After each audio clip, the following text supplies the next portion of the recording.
Salibonani bandla likaThixo ngegama lenkosi yethu Jesu. Sithanda ukumbonga uThixo osinika isipho sempilo.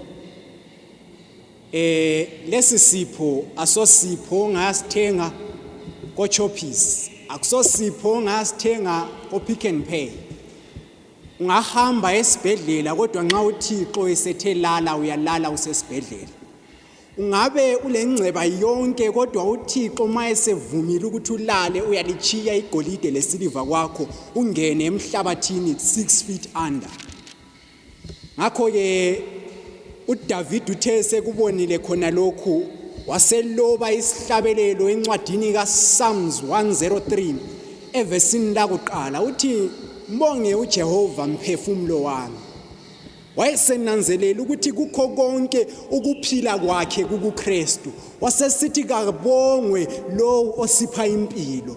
Nxa singena endabeni yalamhlanje nivumeleni siqale sikhangele endabeni uJeremiah lapha khuluma khona izililo ngo3 evesini ngelika 22. It is because of the Lord's mercies that we are not consumed. Lamentations 3 verse 22. It is because of the Lord's mercies that we are not consumed. Great is thy faithfulness. His mercies are new every day. Kuyisisa sikaThixo ukuba kasibhujiswa. Izihlobo zami ezithandekayo. Sikhuluma kunje i-effort yona le iyenzelwe emabandleni lapho esikhonza khona. Ama-effort wona lawa enzelwe ezigabeni lapho esihlala khona, but konke kwenzelwe online. Why? Because of coronavirus. Coronavirus yona le isithethe abanengi basothulini liqandayo ngenxa yasona lesi sifo. Thina ukuphila kwethu kuKristu. Ngakho nxa ebhala uJeremiah ebesesithi kungumusa kaThixo ukuba kasibhujiswa. Yebo singagula, yebo singagulelwa, singalamba, kodwa isisa sikaThixo siyasivumela ukuba siphile. Lamhlanje isihloko sethu sithi guide me O Lord and I will go. Ngithungamele Thixo wami ngizakuhamba. uMosi uthe bhala encwadini kaExodus uthi nxa ekhuluma kuExodus ngo3 evesi 33 evesini lika 11 uthi khona nxa kuyikuthi wena Thixo awuhambi lathi then kasindawo. Nxa wena Thixo kungayisikho ukuthi ngohamba lathi siyezweni lesithembiso, nxa kuyikuthi kuthiwa siyahamba uzahamba, bazahamba bahambayo, mina lalaba engibakhiphe ezweni laseGibhithe kasiyindawo, ngoba wena Thixo nguwe oyindlela yethu, ngoba wena Thixo nguwe oyikukhanya kwethu, ngoba wena Thixo nguwe oyinsika yethu, nguwe umthungameli wethu. Lamhlanje izihlobo zami ezithandekayo, nxa sihamba kuyona lolu hambo, nxa singena ezwini likaThixo, sinxusa uThixo ukuthi ebe phakathina kwethu. Nxa Thixo ungelathi, then this is in vain. Ebesebhala uDavida ethi khona nxa uThixo engayakhi indlu, laba bakhayo bakhela ize. Nxa uThixo engawulindi umuzi, olindayo ulindela ize. Izihlobo zami ezithandekayo, kasinxuseni uThixo ukuba kangene lathi ngasona lesi sikhathi. Baba othandekayo sekuphakamene ekhaya ezulwini, siyakunxusa ukuthi ngena lathi kuyona le inkonzo. Sindiso thandekayo sicele ngani ungakhulumisa nalabantu bakho ngathi ekupheleni kwakho konke mina kangisukume labo kabasukume, sonke simemezela uJesu ozayo masinya. Sunu uzusithathe siye ekhaya ezulwini ngoJesu siyathandaza. Amen. Indaba yethu yalamhla siyithola endabeni kaJona. uJona chapter 1 sizafunda amavesi amathathu sibe sesisakhela inkulumo yethu kuyona le ndaba. Ifunda kanje ivesi yakuqala. Now the word of the Lord came unto Jonah, the son of Amittai, saying, Arise, go to Nineveh, that great city, and cry against it, for their wickedness is come up before me. But Jonah rose up to flee unto Tarshish from the presence of the Lord, and went down to Joppa. And he found a ship going to Tarshish. So he paid the fame, therefore, and went down into it to go with them unto Tarshish from the presence of God. Nkoselo umusa kayibusise ukufunda kwezwi layo. Izihlobo zami ezithandekayo, ngasona lesi sikhathi ngivumelene ngithumbe imicabango yenu ngiyise ezweni laseNiniva, endaweni yaseNiniva lapho uJona owayethunywe khona. Umlimi wamthuma ezweni laseNiniva ukuthi kahambe eyememezela. Ngani ngoba iNiniva yayisiphihlika ngesono. Ngani ngoba iNiniva yayingavumi ukuthobela intando kaThixo. iNiniva yayisiphila impilo efunwa yiyo. iNiniva siyibona iqalela ngaphi? iNiniva ungahamba uyekhangela encwadini kaGenesis chapter 10 iza kutshela ngendaba yeNiniva ukuthi yaqalwa ngesikhathi uNimrod esakhe iTower of Babel. Yikhona apha okwaphumela khona isizwe saseNiniva sasiku-under ama-Assyrians. Lesi sizwe izihlobo zami ezithandekayo kwakuyisizwe esasesibona engazathi ububi, it's a new normal to them. Namhlanje we are saying new normal sithi COVID-19. We are trying ukuthi siyijwayele. Bona isono kibo kwasokuyinto eyayisijwayelekile. Base besiqhelile isono bengasakwazi ukuhamba ngokwentando kaThixo, bengasakwazi ukwenza ukuphila ngentando kaThixo. Indlela basebephila ngayo, basebephila ngegazi. Igazi laligcwele endaweni yaseNiniva. Imfula yabo kwakungase imfula lamanzi, kwasokuyimfula yegazi ngoba igazi laligcwele endaweni yaseNiniva. Sihlobo zami ezithandekayo, ukubulala kwakungasinto ethusayo. Namhlanje siyethuka nxa siza ukuthi umuntu ubulewe. Namhlanje siyethuka nxa siza ukuthi umuntu udlwenguliwe, wathi qedwa kudlengula wabulawa, waqedwa waphoselwa esigangeni. Kodwa eNiniva kwakuyimpilo yabo, kwakuyinsakavukela umchilo wesidwaba. iNiniva bekuyindawo eziphilela ngokwendlela yabo. Isono besingayethusa eNiniva. Omunye wamakhosi angikhona uthi ebhala uthi nxa ngangisithi ngiyadecorate umbuso wami, ngidecorate iNiniva, engangikwenza ukuthi ngangihlinza isikhumba somuntu kwakuyiso esifakwa ezinsikeni zaseNiniva. Ikhanda lomuntu kuyilo elitholakala lihleli ezihlahleni kucecisile, okwabo umceco wawusithi ukufa komuntu. iNiniva le-Assyria ukubulala kibo it was a hobby. Izihlobo zami ezithandekayo, kuthe sokunjalo uThixo uyakhuluma uthi kwakhona Jona ngiyakuthuma, hamba eNiniva uyebatshela ukuthi ububi babo bufinyelele ngasezulwini. Amazwi wona lawa akusomazwi alula, konke kwakusenzakala but kulutshwana kwakufinyelela ekhaya ezulwini. Okunye kwakumcaphula uThixo, kumcunula uThixo, but okwaze kwenza ukuthi lezi zono zingapheleli kuphela esibhakabhakeni, kodwa ziyefinyelela entandweni kaThixo, zifinyelelwe enkazimulweni kaThixo. Yikuthi ububi beNiniva babusalokhe busanda buqhela ngensuku ngensuku. Nxa sokunjalo uThixo besesithi sengidiniwe, enough is enough. iNiniva kumele ukuthi ikhuzwe, iNiniva kumele ukuthi itshintshe indlela zazo, iNiniva kumele ukuthi ifunde intando kaThixo. Kodwa ngikuyibhubhisa iNiniva. Enxa esebhala encwadini kaAmos 3 verse lika 7 uthi ngempela uThixo akayikwenza lutho engambulelanga abantu bakhe ngezinceku zakhe abaprofeti. uThixo kenzanga lutho ngeNiniva engambulelanga abantu beNiniva ngomprofeti wakhe omkhulu uJona. uThixo wenza kanjalo. Singamkhangela endaweni yaseSodoma leGomora, uThixo wamthumela uLothi endaweni lapha abantu basebesenza intando yabo. uThixo wathumela uNoah. Izikhathi lezikhathi uThixo yathumela. Lamhlanje izihlobo zami ezithandekayo, uThixo ukhangelele mina lawe ukuthi kasisukume from our comfort zone, sisukume siyetshela abantu ngoThixo. Lamhlanje izihlobo zami ezithandekayo, impilo esiyiphilayo yes ngabe ngakafinyeleli ku standard seNiniva, but la isondela khona phiyana. Impilo esiyiphilayo izihlobo zami ezithandekayo, mina sengikwanisa ukuthi ngithathe umfowethu ebe ngumkami.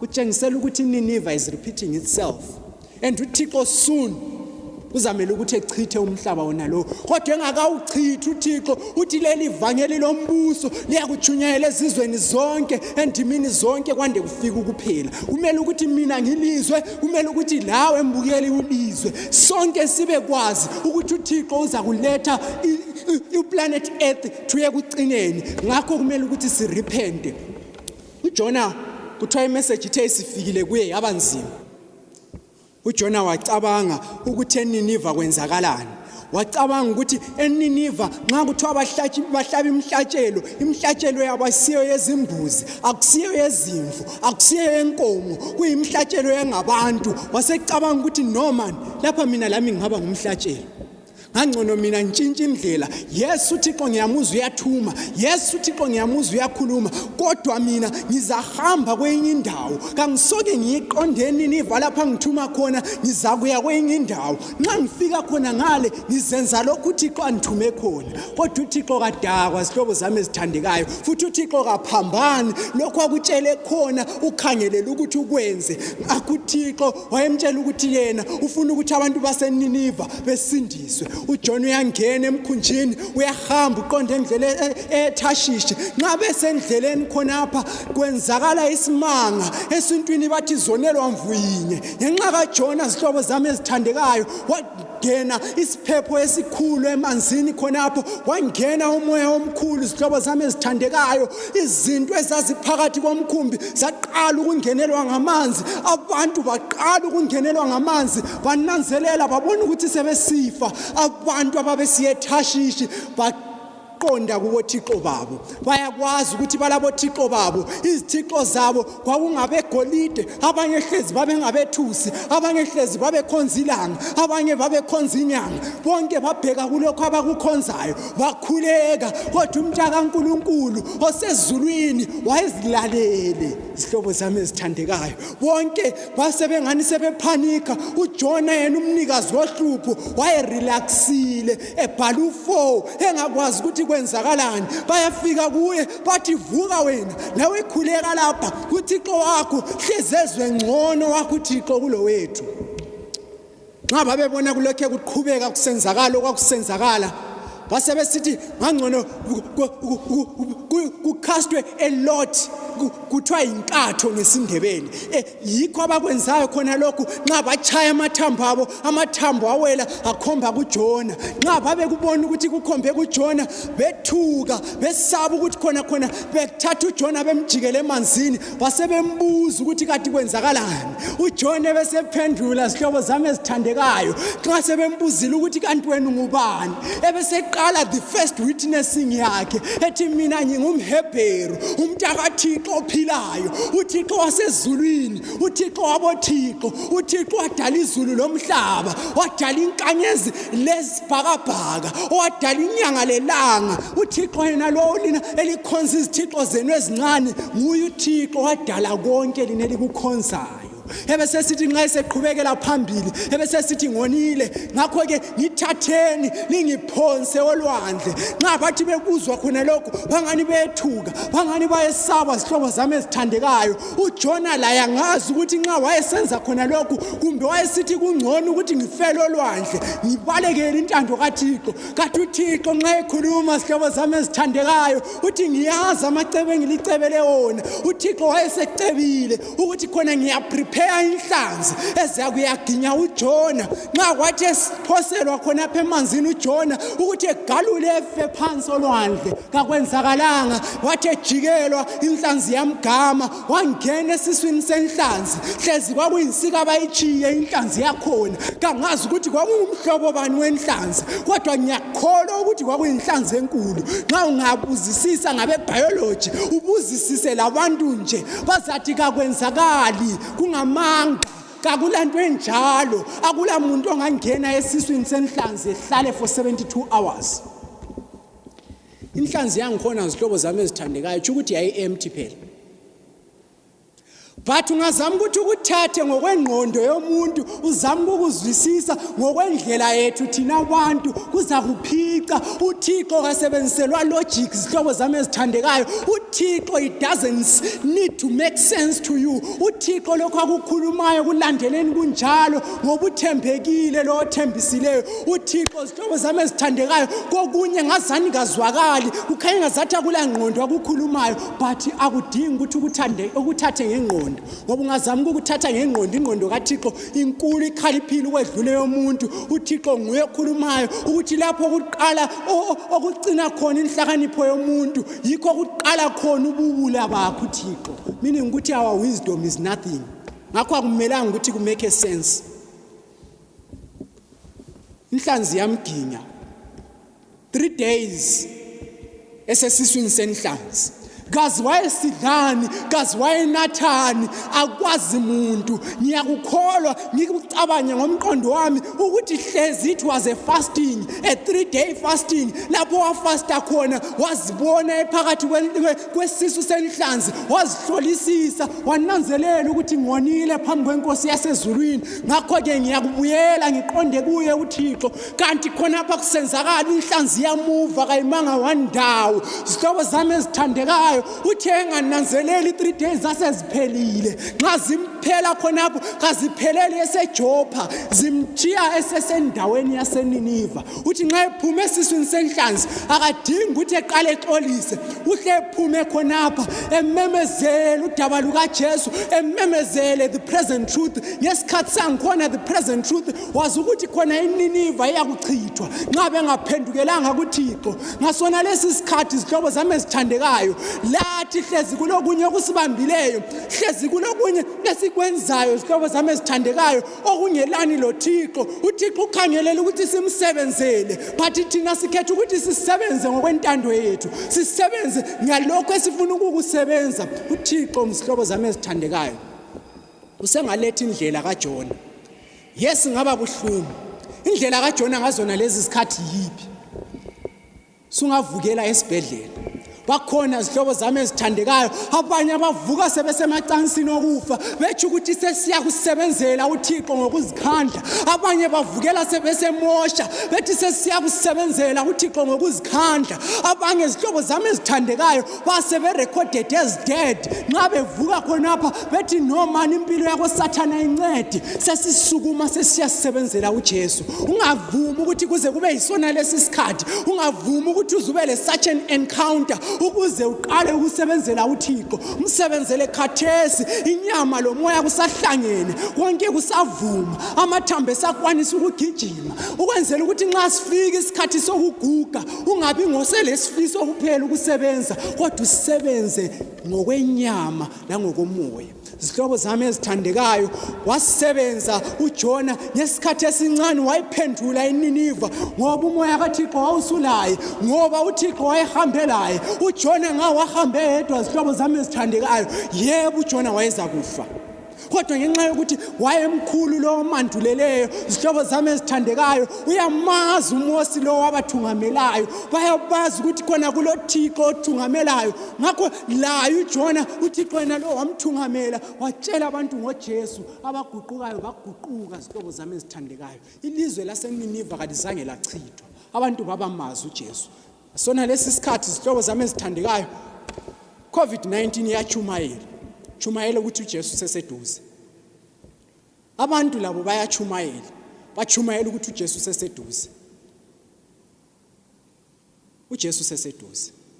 Nxa uJesu seseduze okumele ukuthi kwenzakale ukuthi leli vangeli lombuso kumele ukuthi lichunyayelwe. Nxa sesilichumayelile, nxa wena lami sesisukumile samela uJesu, safakazela uJesu, satshela uplanet Earth osebone ngazathi izinto zonke izinto zamadlwane, obone ngazathi zonke izinto zokudlala, asebekwanisa ukuthi kwame thathe izitshubo zabantwana bepheke izidakamizwa. uThixo ngasona lesi sikhathi esintathu uthi khuzani mani, khuzani libatshela ukuthi ngizawuchitha lo mhlaba nxa kuyikuthi abantu kabaphendukanga, ngizawuchitha lo mhlaba nxa kuyikuthi abantu kabakhethanga ukuhamba ngontando yami. Ngakho kasona lesi sikhathi uThixo uthi khethani, khetha wena namhlanje indlela zimbili, khetha ukuthi ukhetha yiphi indlela. Ethi nxa ekhuluma ethi ungazenzi izaba, ukhona umsebenzi lungela ukuwenza, inkosi ekutshoyo unxusa kwayo uqondiswe kuwe. Ngakho sukuma usebenzele uThixo. Sihlobo sami esithandekayo, mina lawe sikhangelela ukuthi simsebenzele uThixo. Mina ngizakusukuma ngisebenzele uThixo, mina ngizakusukuma ngihambe ngiyemela uThixo, lawe sukuma uhambe uyemela uThixo. Isihloko seviki yona leyo sithi I will go, we will go. Sonke kumele ukuthi sisukume, sonke kumele ukuthi siphatheke emsebenzini kaThixo. Ngakho kasisukumeni izihlobo zami ezithandekayo, simemezele uJesu ozayo masinya, ngoba ukuza kwakhe sokumaci, sokuseduze kulalapho siqala ukukholwa. Sathi siqala ukukholwa siyazi ukuthi uJesu uyeza. Lalamhlanje silokhe sisamlindile uJesu yena lo endithanda ukulitshela khona izihlobo zami ukuthi lo ozayo uyeza akayikuphuza. Abanye bengacabanga ukuthi sephuzile, kodwa izihlobo zami ezithandekayo uJesu uyeza masinya. Nxa esiza umelele ukuthi mina lawe sisukume simsebenzele, abantu besindiswe, abantu bekhethe ukuthi bama kuluphi uhlangothi, ngoba inhlangothi zimbili, abanye bakhetha ukuma loThixo, abanye bakhetha ukuma lesitha sikaThixo. Mina lawe kasikhetha ukuthi sime loThixo. Xa sime loThixo kuzaba lula ekusebenzeni kwethu, uThixo uzasenzela umusa.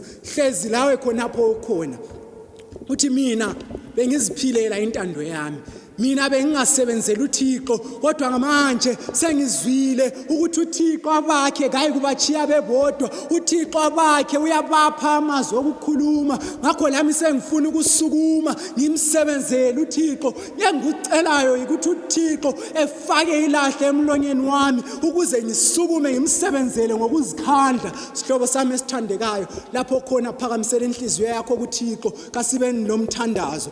Baba othandekayo, sekuphakamene ekhaya ezulwini, siyakubonga Jesu ngoba uyi kwenza ulutho, awuyi kuchitha umhlaba ungasandulelanga, ungasambulelanga futhi ngezinceku zakho. Ngasona lesi sikhathi Jesu sithethelele, hlezi besidonda ukusukuma sikusebenzele. Now siphe amandla ukuthi sikusebenzele, sisebenze sisaphila msindisi, sisebenze sisasemhlabeni, kuthi nxa kufika ukuphela imqhele ibe lenkanyezi, ngoba sisebenzele uThixo esimthembayo lesimkhonzayo. Thixo senzele kahle, usiphe amandla, usiphe amazwi, sisukume sikusebenzele. Ekupheleni kwakho konke Jehova olungileyo, esikucelayo ukuthi ulobe amabizo ethu encwadini yokuphila, kuthe lakho lilotshwe emabunzini ethu. NgoJesu siyathandaza, amen.